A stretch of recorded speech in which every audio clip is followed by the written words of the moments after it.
Thanks for downloading a 3CR podcast. 3CR is an independent community radio station based in Melbourne, Australia. We need your financial support to keep going. Go to www.3cr.org.au for more information and to donate online. Now stay tuned for your 3CR podcast.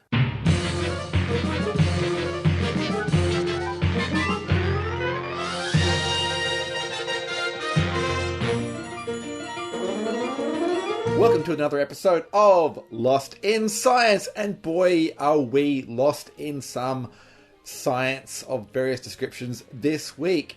On this week's show, Claire, I believe, has a special story for us. Claire, who are you talking to and what are they doing?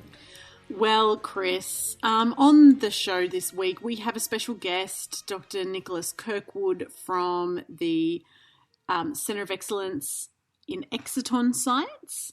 Normally, their remit is to create incredibly efficient solar cells for your solar panels, but last year they were tapped on the shoulder by the Australian government and said, we need some help to make COVID-19 testing kits, a component part of COVID-19 testing kits that includes magnetic nanoparticles. So can you just keep doing what you're doing with the research, but also create some of these nanoparticles for us? So he's going to take us on the journey that has been the last year where solar cell scientists refocus their energies and their chemistry to bring us, one step closer to getting us out of this COVID pandemic. Great. And will we find out what an exciton is, Claire, in this story? No, you're going to have to look that up yourself. This story is not about excitons. Ah. But you should be excited. I will be excited on it. On I it. don't know. Yeah, great. But yeah. yes. Okay, so tiny magnets, how do they work? We will find out. Meanwhile, Stu, what have you got for us? I thought Exciton was a character on Mork and Mindy. Maybe I'm remembering his name wrong. But on the subject of COVID testing, I was just going to have a bit of a talk about COVID symptoms, and we're actually coming into a symptomatic season of the year where a lot of people are going to get symptoms for various reasons which they don't necessarily get at other times of year. It's coming into hay fever season. And I just want to talk a little bit about, what sort of symptoms you might be experiencing, which may be symptoms of COVID or maybe not, and why it's probably a good idea to get tested anyway, even if you think you are just suffering your regular hay fever, because, some of those symptoms of other things can still spread COVID, which is something we should all be thinking about as we go into the spring and into the summer as well. Well, as someone who gets very severe hay fever, I am, of course, looking forward to getting my daily COVID test for the next 3 months or so. Well, look, it sounds like we have the all COVID testing episode today. Who would have thought? But look, let's hope that we are positive for science, but negative for deadly diseases. Yep. Okay, on with the show. Great. Positive for science. Positive for science and negative for deadly disease.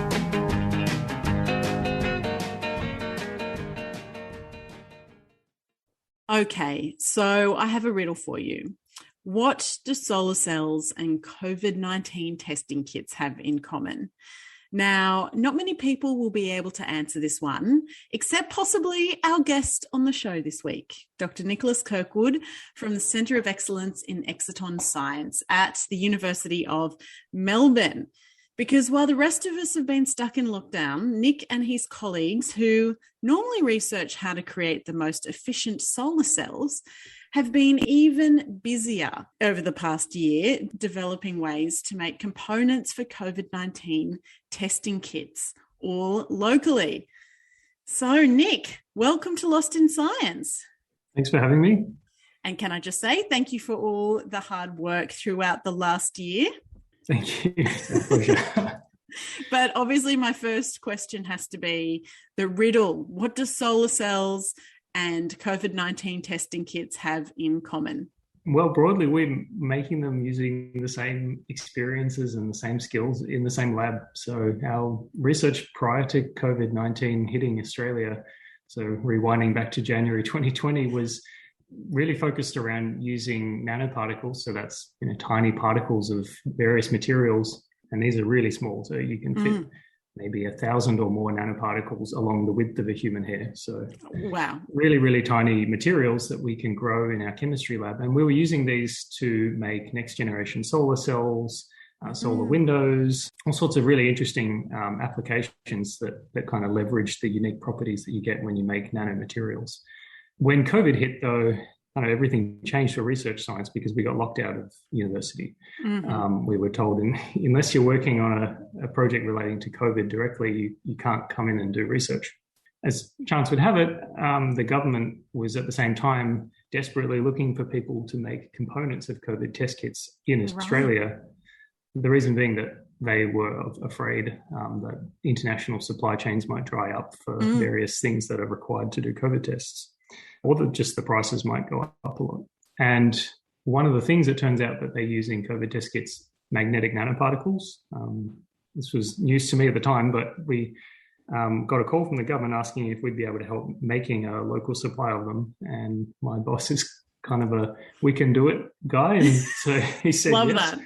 which means, well, by the end of that day, we were on a Zoom call together trying to figure out how we could use what we knew to make these types of materials. And we pretty quickly realized that we had all of the skills and equipment required to at least test it on a lab scale. Right. So pretty much the government calls you up and orders off the menu, says, I don't actually want the fish of the day. I want you to go back and make a roast. You don't know how to make a roast. You've just got the component parts and you're like, all right, I'll just make this up.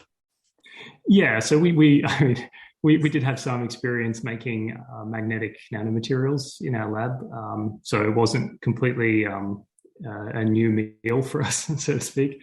We were able to use a lot of the experience that we had from years of working with nanoparticles and some magnetic nanoparticles in order to really quickly kind of figure out what we needed to make and how we could make it.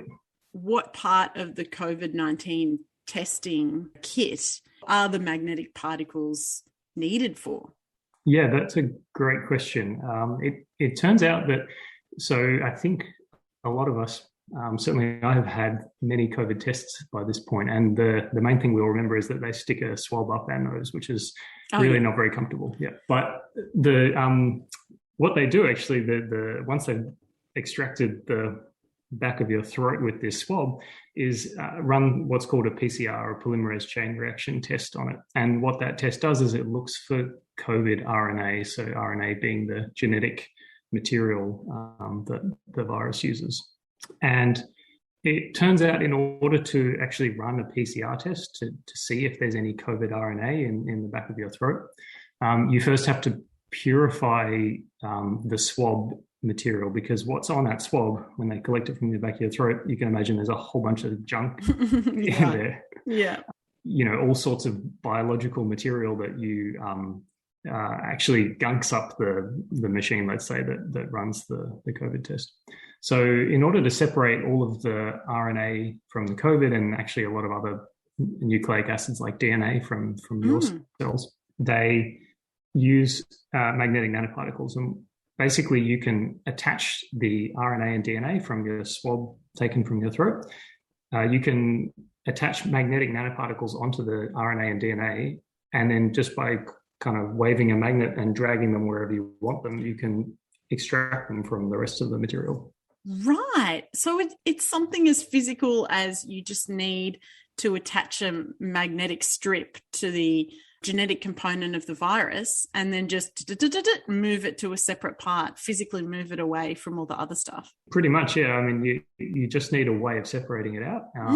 And it turns out that you can hoover up all of the RNA with a bunch of magnetic nanoparticles. They're so tiny that they can readily, be mixed in with the rest of the swab solution, and then you can just collect them all with a magnet. And it turns out that attaching and detaching the RNA from the magnetic nanoparticles is something that it's relatively easy to do if you've made the particles correctly. I'd say there's other ways of doing it. This is just a really, really nice way to do it because it's really quick. You don't need any fancy equipment. You just need like magnets and some plastic vials. And that's really attractive because it speeds up the testing process and it makes it really affordable, and you can do it in labs that don't have, fancy centrifuges and other sorts of things. That's what we want to hear. That sounds fantastic. I'm also really curious about, I guess, the process that you went through in the initial stages after you got the call from the government. What then happened for you to sort of, get to the point of developing the carbon nanoparticles? Yeah, it was a pretty crazy time. We had a couple of frantic Zoom meetings straight away with all of the people that we knew within our lab and our center who had experience with these types of magnetic materials. And we pretty much within 24 hours had a couple of approaches that we knew might work. And then we got permission to get back into our lab. So we basically unlocked the doors to an abandoned chemistry building at the University of Melbourne, and then spent the next 2 or 3 weeks making lots and lots of batches using a couple of different approaches of magnetic nanoparticles. And then luckily we had been put in contact with a test kit company in Sydney. And so one of the things we were doing right off the bat was sending off batches of prototype magnetic nanoparticles, and they would test them in a COVID test situation and check whether they actually work or not. What were you finding? So we found pretty quickly a couple of approaches that worked better than others. So just various different chemical methods you can use to make magnetic nanoparticles. So the actual material that we're trying to make here is magnetite. It's the same thing that you use in fridge magnets. But for example, if you get the chemistry a little bit off, then you can make a different form of material called maghemite. That's what they used to use in cassette tapes, if anyone remembers what those are. And it turns out that material, while it's also magnetic, is less magnetic, and so it's not as desirable. So just little things like this, we were trying to figure out, which is the best magnetic form to use. And we found out that we wanted to be using magnetite. And then how big should the particles be? How do we need to put anything on the surface to help them stick to the RNA? These kinds of questions. Any, hashtag fails in the lab, or like what? any just like moments where you're like, this is just not working. We're never going to get there. Yeah, we had actually a whole bunch of dead ends in this project where we would kind of send off some samples and get some positive-ish results, and then follow that and just nothing would improve. And then we'd have a team typically of 2 or 3 people working in the lab at any given point in time and try and split up tasks. And someone would be working on plan A, someone else on plan B, someone else on plan C. And it turned out that every time we would have a plan that suddenly, when one failed, another one suddenly got, oh, this is even better. And so we just kind of kept plugging away at it. And within a couple of weeks, we had one approach in particular that was looking really promising. Did you then scale up that approach? Yeah, so good question. The real challenge, as it turned out, once we had chemistry to make the nanoparticles and proving that they were working on a lab scale, is actually then realizing that they needed to do a lot of COVID tests in Australia. And actually, we still need to do a lot of COVID tests, even more than ever before. Yeah. And to give you a rough idea of the scale, a typical reaction we use in the lab, we would make something like maybe 1 gram of magnetic nanoparticles. And we were kind of figuring out that we would be needing to make something like 500 grams every week for them to run 100,000 COVID tests every week. And if we know how many COVID tests are happening, I guess just in New South Wales or just in Victoria every day, hundreds of thousands. Hundreds of thousands, yeah. Yeah, so that's hundreds of grams of material. And as I said, in our lab, we were really only equipped to be making, 1 gram batches, which is just not feasible then to meet that scale. So we had to very quickly ring around and try and find some local industry who would be able to help us scale up the process. And luckily, we found a couple of companies, one in particular called Scaled Organics, who were really keen to help out. They made available to us some giant reactors that they have, which are specifically for trying to scale up chemical reactions and get a proof of principle working at scale. Have you ever called up a large-scale industrial chemical company and said, you got any massive reactors lying around I could make some magnetic carbon nanoparticles in? Well, prior to this, we definitely hadn't tried to do that. Now we know how to do it, which is exactly how you just said. You ring them up and you ask around until someone says yes. We certainly had a lot of people say no before we found someone who said yes.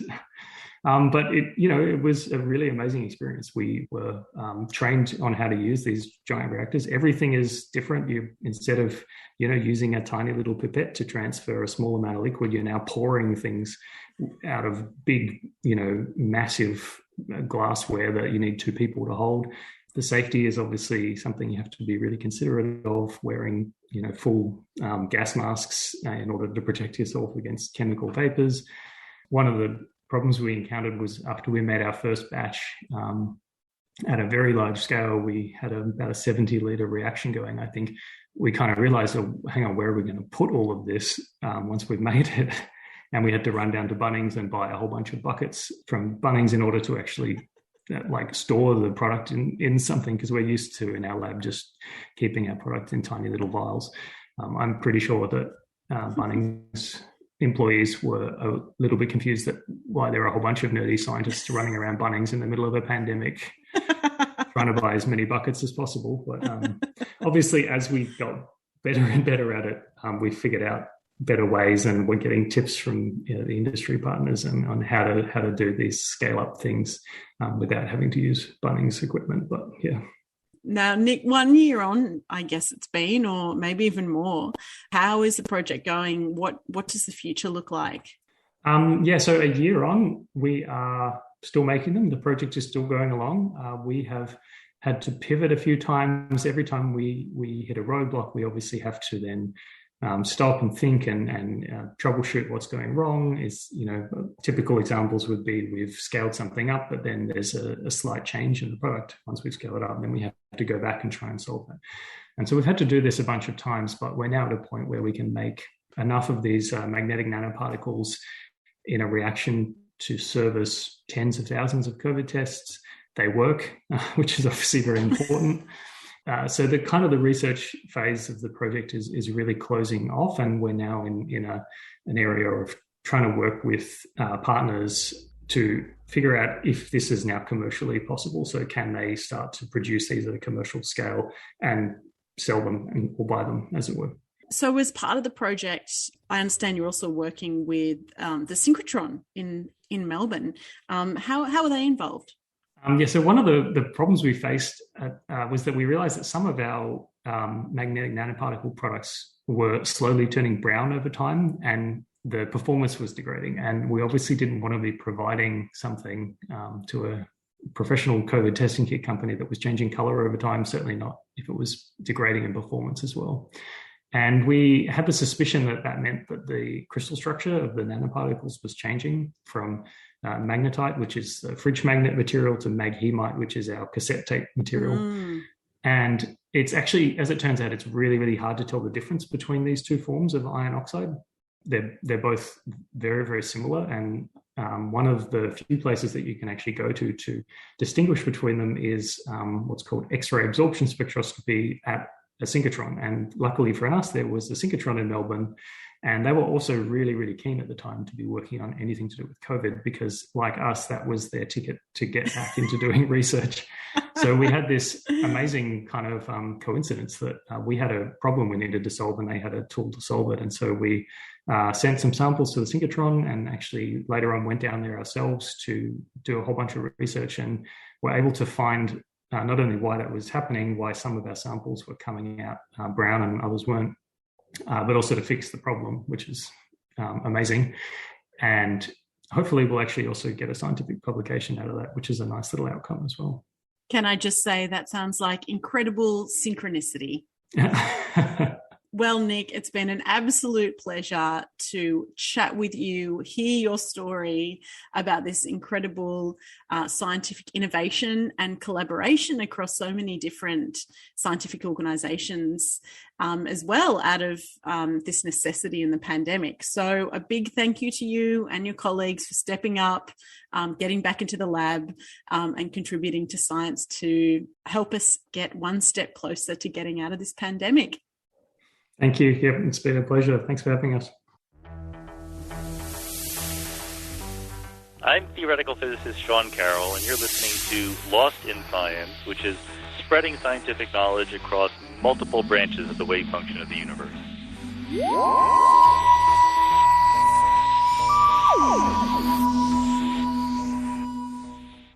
We are just about to come into spring again, and for a lot of people those words may conjure a dark cloud, just as the sky seems to be clearing up for everyone else. Spring heralds the arrival of an annual visitor for many people, which is seasonal allergic rhinitis, better known to most people as hay fever, due to its association with flowering grasses being the source of hay. Weirdly though, hay fever doesn't give you a fever. So it's not even... What's the go there? It's not even a clever name. It's related to hay, but there is no fever. It does not give you fever. Next to be busting cabin fever. Yeah, well. Now, some people might blame things like wattle trees. You'll see a lot of wattle trees blooming as we come into spring, depending where you're in Australia. But being that there's, around about 1,000 species of wattles in Australia, there's pretty much always a wattle tree flowering, depending where you are. They're flowering all the time. And wattle trees are insect-pollinated plants, so they don't produce a lot of airborne pollen. So while the wattle trees may be the most visually obvious plant in flower, it's actually the grass flowers, the invisible green grass flowers producing airborne pollen, which are causing most of the problems for people. Right. So the problem of hay fever presents a particular issue right now for people around the world, in that they're being encouraged to get tested for COVID-19 if they experience any symptoms. And this is something that government health messaging is really pushing out. Get tested if you've got any symptoms, just be better to be safe than sorry. Now, according to research on thousands of COVID patients, and actually tens of thousands of COVID patients, the symptom of nasal congestion is present in less than 5% of patients. So most people, the vast majority of people with COVID, do not get nasal congestion as a symptom of COVID. The most common symptom being a fever and the dry cough. Now, as I said, hay fever doesn't give you a fever.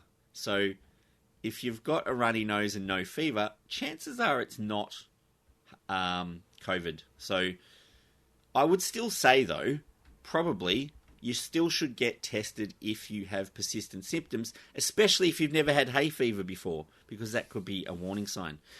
So the dry cough is a symptom which is apparently very distinctive. If people are coughing up phlegm, it's unlikely to be COVID-19 as well, although, as people have pointed out, the Delta variant is producing different symptoms in some people. So there is still a sort of grey area of what is a COVID symptom and what isn't. But the fever itself seems to be a major sort of blanket symptom that most people get.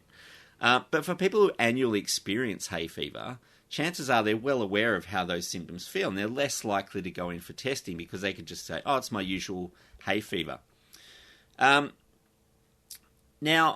one of the issues with that assumption is, according to meta-analysis published in December last year, around 17% of cases with COVID may be asymptomatic. So they may not be showing COVID symptoms. That's 1 in 5 cases almost. And although transmission is reduced by having no symptoms, the fact that hay fever induces sneezing means that you could easily transmit COVID virus particles from your hay fever symptoms without showing any symptoms of COVID. So it is still worth, Right. if you're sneezing all over the place, to go and get tested, because a single sneeze can spread, virus-carrying droplets up to 2 meters, which is more than the distancing measures that people are being told to follow. So 1.5 meters, obviously 2 meters is further than that, so you can still come in contact with those particles. It sounds like, particularly, I guess, if you're in an area where there are known outbreaks or, transmission, this kind of stuff, and it's something that a lot of Australia is currently in, unfortunately. But if you're in a situation where there isn't much virus around and you start sneezing, should you assume that you have the virus and you're spreading it? Well, no, but you should probably, especially if you know that you get hay fever on an annual basis, it's probably, and if you know that you haven't been in contact with anyone who's got the virus and you haven't been anywhere near an exposure site, it's probably not urgent, but it's still probably worth it for the peace of mind. But if you have been near exposure sites, I think the idea that 1 in 5 people could be not showing COVID symptoms, and I don't know where the Venn diagram of those people and hay fever sufferers is, but if you've got hay fever and you may have the virus, you may be spreading that virus without showing it. So I just think it is worth it. It's not like it costs you any money. A lot of people are locked down anyway. One of the reasons to leave the house is to go and get tested. So, you could double up, get your exercise, go get a test, go back home, and lock yourself down again until you can say that you're COVID free. And the thing is, if you've got hay fever and you've had a COVID test, it's just for your own peace of mind more than anything else. But there is that risk that you could be spreading it, regardless of whether you feel like you've got the virus or not. It's going to spread from those sneezes. One of the things that people are being advised to do at the moment is to sneeze into their elbow, into the crook of their elbow, which will catch those virus particles. And some people sort of go, "Oh, that's really gross," but it's a lot less gross than sneezing into your hands and catching all those virus particles in your hands and all the snot. And then what do you do with that? Basically what the idea is that you'll sneeze into your elbow. You don't go around touching things with the inside of your elbow very often. So it's a safe place to put them. You don't have to touch it with your hands. You're not going to touch other people with that elbow. So it does seem like a reasonable thing. And then, wash your clothes at the end of the day. If you think that is too gross, sneeze into a tissue, get rid of the tissue, wash your hands. That's kind of the option at that, if you think that sneezing in your elbow is too gross to think about. One of the other things about this testing is it's very difficult to pinpoint how many people are truly asymptomatic with COVID, because they're much less likely to get tested if they don't feel they've got any symptoms. And a lot of people downplay any mild symptoms they have because, no, they don't want to think about it. They don't want to go get tested. They don't want to make a big deal. So a mild sore throat or a mild achy, painy period may not lead people to go and get tested. So we may not really know how many people are asymptomatic for sure, unless they develop those proper symptoms and then present to a medical professional, and then they'll get tested anyway, because anyone who's presenting to hospital gets tested at the moment, regardless of what they're in there for. I did want to touch quickly on something else that's making headlines in some papers and media at the moment, is the Delta variant seems to be more likely to infect younger people and children. But it's also more likely to affect people across all age groups. So it's really hard to say if the Delta variant's more affecting children or if it's just affecting everyone more, because the case numbers are really low. So it's a new thing. It's hard to tell with this sort of thing. So no conclusive data has been published about whether the Delta variant is more dangerous to children specifically.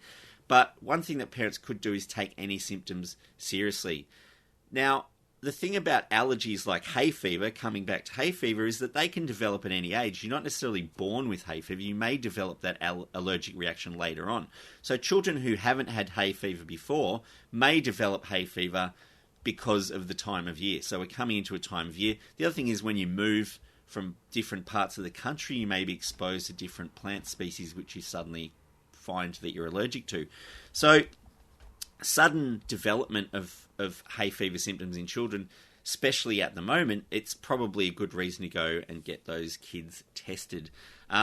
The sneezing itself is a first sign of defense of our immune system. So before things can stick around and cause more serious problems, our body tries to physically remove it. That's why we sneeze in the first place. It's trying to remove foreign objects. So that could be bacteria. People sneeze when they're exposed to smoke. And in allergic individuals, various other things like dust or pollen. But it's the body trying to get rid of something that's identified as not belonging up your nose. So it's your body trying to do the right thing. These differences in response to various infections, including common cold and flu viruses, can be more or less severe depending on each person. So the same virus can affect people differently, or the same bacteria. It just depends on that individual's immune response. And this is the what they call the innate immune response, is the body's recognizing, here's a foreign object, let's get rid of it. And that's, part of what triggers those sneezes. And that might apply to the SARS-CoV-2 virus as well, which is why people who've been in contact with a known case are asked to isolate and get tested, even if they're not feeling any symptoms, because everyone has different reactions to these things. So the meta-analysis I mentioned earlier, which was published in the Journal of the Association of Medical Microbiology and Infectious Disease in Canada, estimates that asymptomatic transmission is not a major driver of the pandemic. Might be as little as 10% of the transmission. And it is because they're not coughing, they're not spreading the virus by coughing it out and moving it around in the environment.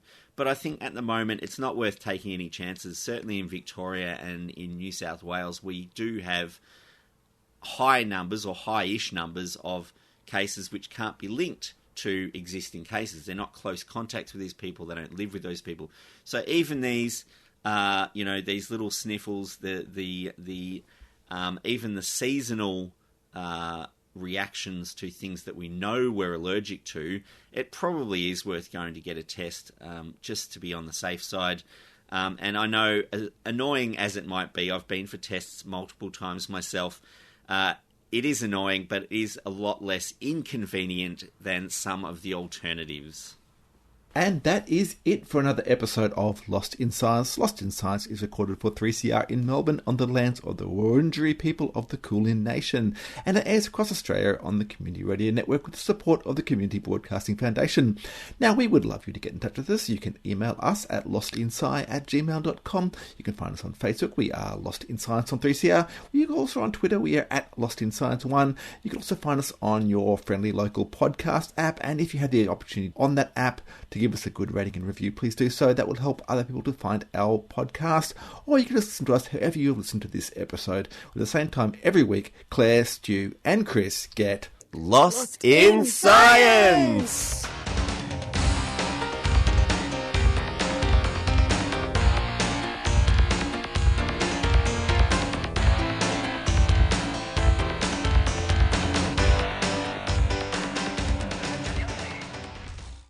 Thanks for listening to a 3CR podcast. 3CR is an independent community radio station based in Melbourne, Australia. We need your financial support to keep going. Go to www.3cr.org.au for more information and to donate online.